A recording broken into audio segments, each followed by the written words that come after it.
হাজারো চড়াই উতরাই পেরিয়ে যারা স্বপ্নের দেশ আমেরিকায় পাড়ি জমিয়েছিলেন, একটি স্থায়ী ঠিকানার আশায় দিন গুনছিলেন, তাদের সেই রঙিন স্বপ্নে এক মুহূর্তেই যেন বড়সড় এক ধাক্কা লাগল।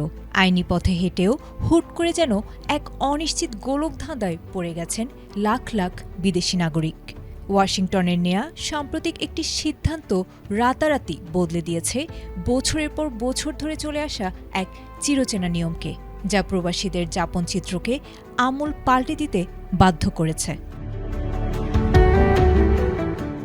মার্কিন নাগরিকত্ব ও অভিবাসন সংস্থা এক নীতিগত স্মারকে জানিয়েছে, এখন থেকে শিক্ষার্থী, পর্যটক বা সাময়িক কর্মীরা যুক্তরাষ্ট্রে অবস্থান করে আর স্থায়ীভাবে বসবাসের কিংবা গ্রিন কার্ডের আবেদন করতে পারবেন না।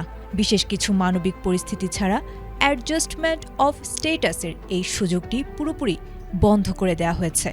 ফলে বৈধভাবে যুক্তরাষ্ট্রে থাকা সত্ত্বেও গ্রিন কার্ডের পুরো প্রক্রিয়া সম্পন্ন করতে আবেদনকারীদের বাধ্যতামূলকভাবে নিজ দেশে ফিরে আসতে হবে এবং সেখানকার মার্কিন দূতাবাস বা কনসুলেটের মুখোমুখি হতে হবে। উন্নত প্রযুক্তি এবং অভিজ্ঞ চিকিৎসক দলের নিরলস প্রচেষ্টায় আমরা আছি আপনার পাশে। ডেল্টা হাসপাতাল। ডোনাল্ড ট্রাম্প প্রশাসনের অভিবাসন নীতি কঠোর করার এই ধারাবাহিক পদক্ষেপকে সমর্থন করে দেশটির অভ্যন্তরীণ নিরাপত্তা বিভাগ DHS স্পষ্ট জানিয়েছে, অভিবাসন ব্যবস্থার আইনি ফাঁকফোকর ও অপব্যবহারের দিন শেষ।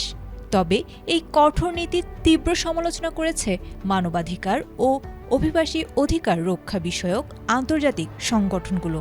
এদিকে হায়াসের মতো সংস্থাগুলো সতর্ক করেছে, এর ফলে পাচারের শিকার ব্যক্তি, নির্যাতিত নারী ও শিশুরা চরম ঝুঁকিতে পড়বে, যাদের জীবন বাঁচাতে একসময় নিজ দেশ ছেড়ে পালাতে হয়েছিল। ক্যাটো ইনস্টিটিউটের তথ্যমতে বর্তমানে 10 লাখের বেশি বৈধ অভিবাসীর গ্রিন কার্ড আবেদন প্রক্রিয়াধীন।